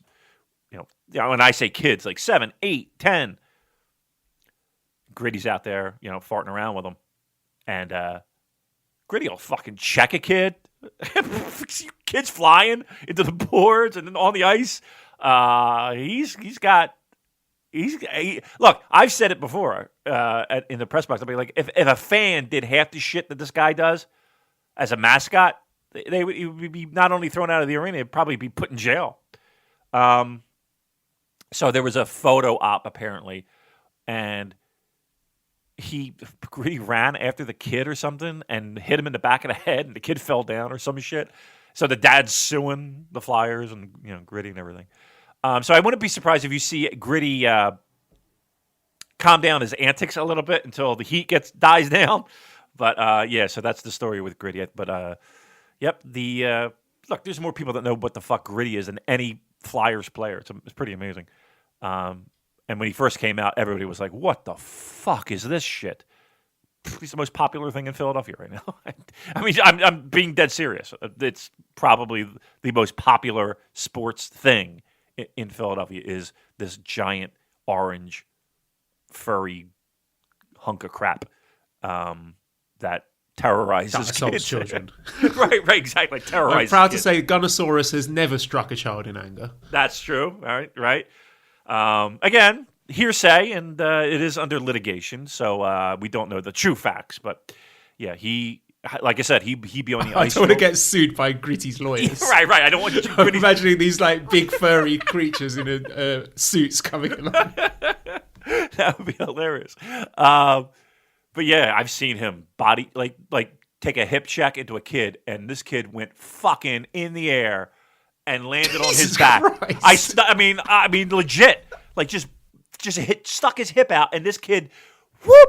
And the whole press box said, "What the fuck?" Everybody in the crowd was like, "Whoa, what the fuck?" And the kid got up, but yeah, he's he'll have crazy string and spray people and dump shit. Like I like a lot of them are plants, mind you, but there are times where you're just like, what the fuck is this guy doing? He's a maniac. So yeah, there you go. There's your gritty for the day. Matty T says, logistics Damon question. I was wondering if New Japan Pro Wrestling USA Road 2 style tours are more profitable than a semi-successful arena show. 7 1.5k arena sounds more profitable than one 5k show, but I guess there are a lot of moving parts in the equation. Any thoughts? Is the strategy sound? Well, we have been told that, profitability on these smaller shows is better. Right? We were told that, Joel. We were told that, right? But again, I just think it's the look. Okay. So running these shows, is that building an audience? Because that's really the only thing that they got in their pocket is, okay, we're going to go to these shows and hopefully these same people will be back and they bring a friend. At best, you're consolidating, but that's even up for dispute. Right. And again, I'm sure these buildings are cheaper and the rent is cheaper and the profitability margins are smaller or maybe higher. I don't know. I just as a long-term plan, and it's been a long-term plan because, again, we've been talking about this for 3 or 4 years. I just don't see the growth. And that's what has me most concerned. And, again, if I were to take a time machine and go back in time and you would tell me that New Japan Pro Wrestling is still doing tours, but they're doing them in front of, 1,000 people, 800 people, and struggling to sell those tickets, I would be disappointed. And I'm disappointed now. Dakota Ibushi says, speaking of the rumoured show at Madison Square Garden, what is your MSG main event? I say Naito Tanahashi, but damn, it's hard to rule out Okada. Yeah, that's a tricky one because I don't think they are... Whatever they put on as a main event is not going to be a quote-unquote money match for the Japan audience. They've tended to give main events that we've already had in Japan before. So, like things like a Okada Tanahashi or Okada Jay White. So, I mean, assuming Naito still has the title, I think Naito Tanahashi is still a protected match in Japan. They haven't met since the G1 block finals in 2017, I believe. That's a long time. Yeah. So you think they're keeping that in their pocket for something, and I don't think it's MSG. So give me some possibilities. Who do you think would be a good opponent for Naito at MSG? You think Jay White? Yeah, that would be the fourth match between them. Yeah, could be. Ibushi, do you think they do that again, or do you think they're saving that for Japan? Because of course they have met at MSG before. Right. No, I would say Tanahashi or Jay White. If you put the gun to my head, I would say one of those two. One of those two.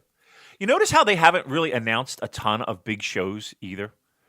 Like, they haven't officially said, we'll be back next year at the Tokyo Dome, did they?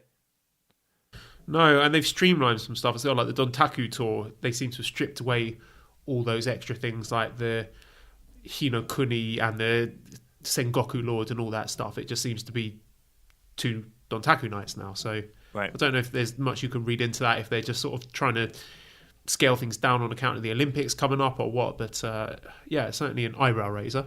Right. And again, I think the biggest thing coming out of Wrestle Kingdom, where they usually do a lot of the, the tour information. Again, nothing in the UK. Does that surprise you?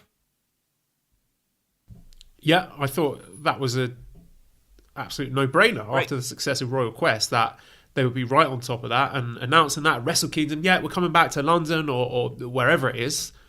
Right.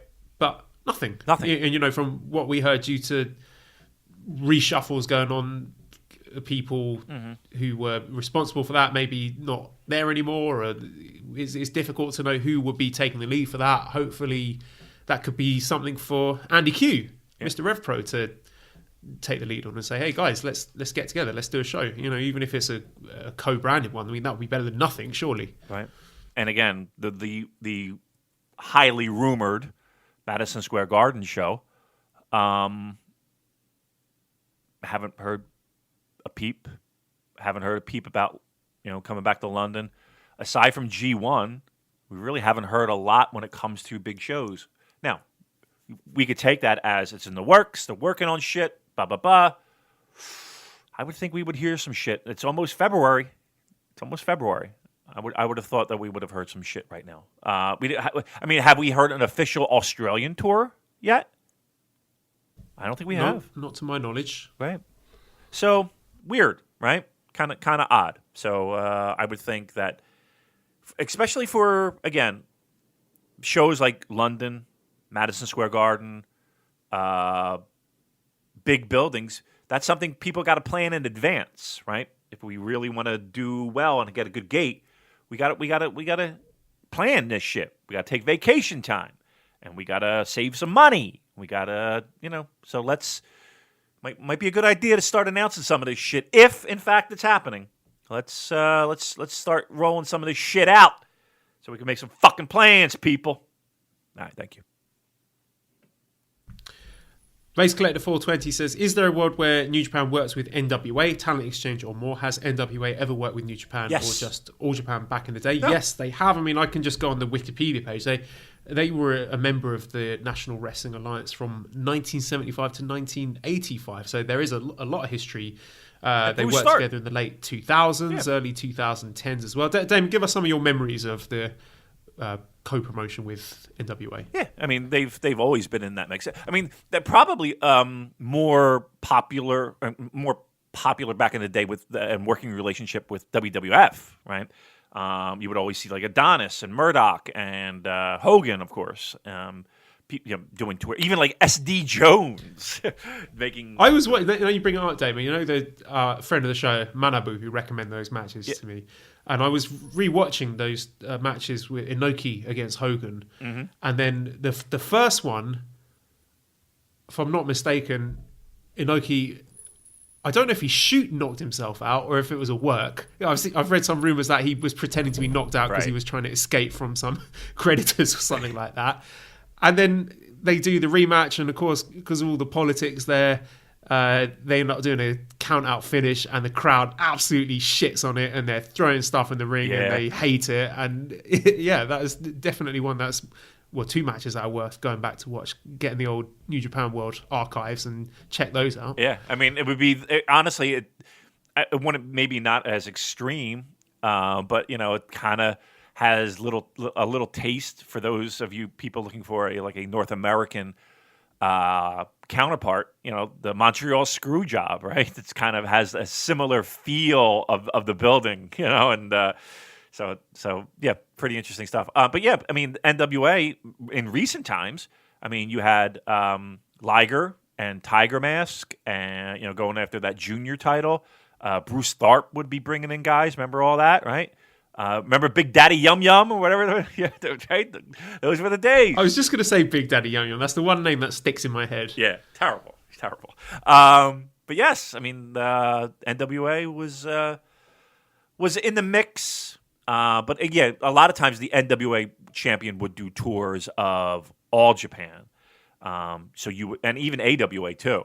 All Japan seemed to be the you would see Harley Race and you would see Flair a lot in All Japan. WWF would be a lot of New Japan stuff. So there you go. But again, in the late '80s, you did have that working relationship. Bischoff helped make that happen, where you saw Hiroshi Hase and Sasaki and Liger, and you had the whole junior title thing with Pillman, and then you had the Big Dome, the Starrcade shows, Zbyszko being on there, and I remember Dustin Rhodes being on there, Arn Anderson being on there, and again the big match was Flair Fujinami, where Fujinami wins the title, but they fuck over Fujinami, and Flair is still recognized as the world champion, and they had the blow off match in the States where Flair wins the title back. A lot of horse shit. But, yeah. But I mean, with Marty Skirling building bridges between ROH and NWA, wouldn't be out of the question to see NWA and New Japan working together. But at this point, I'm not sure how much New Japan would get out of that. I mean, what do you want? You want to see like Nick Aldis working New Japan shows? I'm not sure about that. I'm going to be honest with you. Of all the places where New Japan might have the most benefit from, it might be Ring of Honor again. If you add up everything that is going on in the pro wrestling world right now, the biggest benefit for New Japan Pro Wrestling might be Ring of Honor. As much as we shit on it for many months, that might be the partnership that they go back to and help solidify.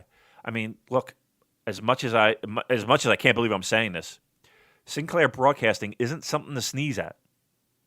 You know, it's not something to sneeze at from a TV aspect. I think that's priority number one, Joel. I think they need to gain some ground. And I hate to say it, the easiest way to go and the least political way to go would be Ring of Honor, right? Yeah, I think it's a bit early to say that, but it seems like they're on an upward trajectory and things are looking more positive with the involvement of Marty Scurll. So watch this space. I mean, I don't know if we're ready to resurrect On Horizon just yet, but I guess when we see lineups for Best of the Super Juniors, that will give us more of an idea of what the temperature is of this relationship at the moment. Let's dip into the Twitter then from Shooting the Breeze. Hey, it's Mr. Travel Anxiety. Bash! I remember the guy who gave you the Jaffa Cakes at Wrestle Kingdom. Yeah. I was wondering if you and Damon enjoyed the Jaffa Cakes I gave you. I bloody love Jaffa Cakes, and they went down an absolute treat. Bash, thank you, with a cup of tea in the afternoon, a few Jaffa Cakes. Real taste at home. Can't get them here, so I was very, very grateful to have them. Damon, what did you think of the Jaffa Cakes? They're fucking delicious. They were gone very quickly between me and them. They didn't last long, let's put it that way. I didn't share mine with anyone. No. Mally's not into sweet things, but I got to eat the whole box by myself. And it was great. Lucky you. Nice. Daniel Warren Art says, do you think Naito will show up for any dates in the USA this year? Also, when do you think we'll get an official 2021 Wrestle Kingdom announcement? So, yeah, we already discussed the latter point there. But Naito in the States, you would hope so. I mean, there's so many Naito fans and LIJ fans stateside that, yeah, surely he's got to work some of these tours, right? Yeah, I would think Northeast would be a probable, right? That Detroit, Toronto, Chicago-ish loop, I would be surprised if we see him there. Yeah, I mean, I don't know specifics, but I'm just assuming that'll be the case. He'll be in the States in 2020. 1987 Cordell Mitt says, while the Summer Olympics are going on in Japan, what do you think New Japan plans will be? Big international show in USA or the UK? That would seem like the perfect time to go and do something in the UK. But just keep in mind that in the summer there is the football, the European Championships, and some of those matches will be taking place in the UK, in London, I think specifically, but not enough for it to... They can work around make New Japan. Yeah, I mean, they could definitely still run something, but... yeah, I mean, your guess is as good as mine as far as what happens during the Summer Olympics. I'd be tempted to say just, do your thing. Don't worry about that, the Olympics too much. If you want to run shows in Japan, run shows in Japan. Whatever happens, happens. But, yeah, we've heard nothing on that front. Yeah, I mean, I would assume you're either looking at shows outside of Tokyo proper, or, that's a good time to kind of get on an airplane and see the world. Right, so I don't know. I don't even know exactly when the Olympics take place. I think it's like the end of July, beginning of August, maybe. Okay. Oh no, in that case, then yeah, we've heard rumors. Yeah. Look, we've heard rumors. So I think you'll see New Japan Pro Wrestling, but maybe not at Cork and Hall. Let's put it that way. Yes, okay, yeah, I take back what I said before because I don't know when the Olympics are because I'm an idiot. All right, Dynamite Scott says, should New Japan start a US single elimination tournament to give a little more meaning to the US division and tours? Well, of course, that's what they did when they introduced the US title, and I thought that was pretty cool because they did that little 2-night single elimination tournament. But, I mean, unless someone has vacated the title, then you don't really have a reason for having a tournament like that. I think it would be a great idea. I mean, that could have given a bit of luster to these New Beginning USA shows if they had used the US title. Let's say, we got these 5 shows, we're going to have a tournament with, Lance Archer, Jeff Cobb, Carl Fredericks, Yoshihashi, Tanahashi, whatever, and just the people involved in that tour, Chase Owens, Gorillas of Destiny, and had a little tournament to see who gets the US title. But the fact that they didn't even bother having the US title on the US tour, again, it looks like they see that as more of a commodity and more used to them in Japan than they do in the States, because they've gone with the Moxley-Suzuki match, which is, I think, a great match that's good on paper, but the fact that it's the US title seems neither here nor there. As it stands right now, right? I mean, who knows?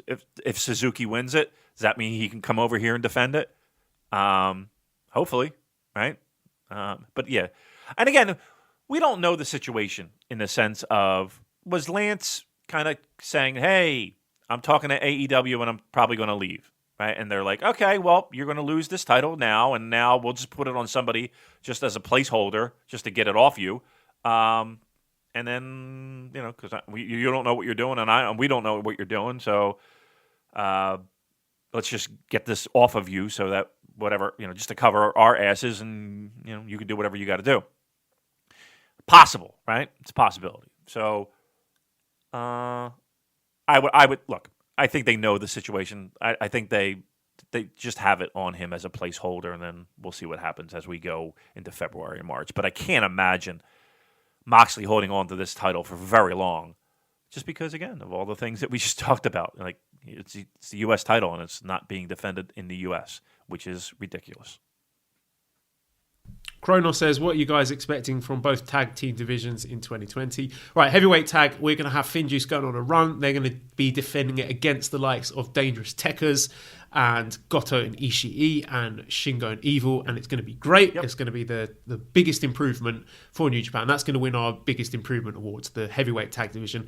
Junior tag division, we're going to have Roppongi 3K having a little run with it because they haven't before. They're going to see off the challenges of the likes of Desperado Kanemaru, Hiromu and Bushi, and Ishimori and El Phantasmo, and eventually they are going to lose it to the team of Bushi and Hirai Kawato. Wow. Who's returning to join LIJ, and we're going to go into Wrestle Kingdom with Kawato and Bushi being the winners of the Super Junior Tag League and challenging for those belts. That all sounds great to me. Have that one for free. That one's a good one. That's a good one. Good job by you on that one. You booked that one out. Notebook is getting some use. I like that. I like all of it. I can't add anything to it. Fantasy booking Joel is my favorite Joel. Let's do one more. Violent Skipping says, last time when talking about Ibushi winning the big one, you only mentioned Wrestle Kingdom and Dominion. And if Uncle Dave is to be believed, he who must not be named wouldn't have lost it until the 5th. No changes at New Beginning or MSG. That would make the last non-Wrestle Kingdom Dominion change Invasion Attack 16. When do you think we're next likely to see the IWGP title change hands at a show other than Wrestle Kingdom or Dominion? And do you think these shows being so prominent and protected contributes to the sometimes stagnant feel of the title picture? Well, of course, I mean, it did change hands at Madison Square Garden last year. I do think there is, it's something we talked about at length before, the fact that having the G1 winner locked in until January means that King of Pro Wrestling defense is... meaningless. Yes. So I think you need to shake it up a bit. Have the champion lose at King of Pro Wrestling, or have the champion win the G1, just so there's a bit more fluidity to it, because I mean, the ticket sales are doing fine for King of Pro Wrestling, right. But I wonder if we're continually fed a steady diet of King of Pro Wrestling filler defenses, as it has been for the past 3 years. is that going to be a problem going forward? Do you think that they need to have a little shake up and have the title changing hands at a Sapporo Genesis or a King of Pro Wrestling? Yeah, they do. I would agree with what's being said there. That or that briefcase still hasn't been swapped, right? Eventually, somebody's got to lose a defense of that briefcase. So yeah, I mean, it is kind of the worst time of the year. Matches can be good, but from he's not losing the title here kind of thing. We've been doing this for a long time now, right? And it's like the minute that trophy is and the streamers go off after G1, it's like, okay, meaningless defense. Who did he lose to? Okay, meaningless defense. And you're never really... Where's Evil? Where's Ishii? Right, exactly. Where's Sanada? Yeah, it's exactly what it is. So, yeah, it would be nice to have that. And again, then you're going into World Tag League. It's like, okay, you're kind of just waiting to get to the dome. And that's not good. Nobody wants that. Best pro wrestling is the pro wrestling that keeps you on your feet. So, yeah, I think eventually they gotta strongly consider again, making title defenses a little bit more of a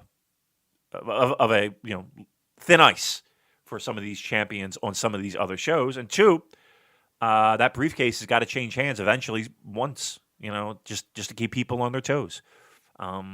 Because again, the last thing you want to do is just have it be like, here we go, here we are, and we just got to get to Wrestle Kingdom and literally have 4 months where you're kind of feel like there's nothing to keep you on your toes. Right, well, that brings us to a close here. You can visit redcircle.com/shows/super-j-cast if you want to show some love for all the work that we do and send some money our way. Thanks to our sponsors, manscaped.com. You can use promo code SuperJcast to get 20% off and free shipping. And, each time you do that, it's making a difference. It's making Manscaped look at it and think, people are using the promo code. Let's re-up with these guys. And any eventuality that ends with us getting more money, or any money for that matter, is good. And by the way, if you're interested in advertising with us, then slip us a line. We have very reasonable rates. We'll read out any old shit for money, won't we, Damon? Yeah. I mean, listen, we've had some people contact us, so... yeah, I mean, if that's... DMs are open. DMs are open. Absolutely. Definitely would discuss. So, if you have a business venture and you want to get in front of thousands upon thousands of New Japan Pro Wrestling fans, this is the place to come. Discord link is in the show notes. You can click on that and join conversation about all sorts of stuff, live watch-alongs to New Japan shows and other stuff, talking about crisps or video games or cats, whatever. All of the...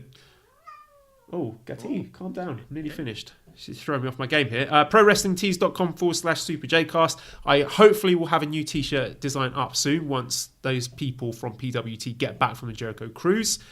We've got a great design from Tapler, as mentioned before, so that's just sitting in the hopper waiting to go. Massive thanks to editor Dan. Visit his YouTube channel and his Twitter, Escape the Box UK. Subscribe to the Voices of Wrestling Podcast Network for other great shows. Give us a 5-snake review on iTunes. Follow us on Twitter @SuperJcast. Thank you everyone for listening, and goodbye.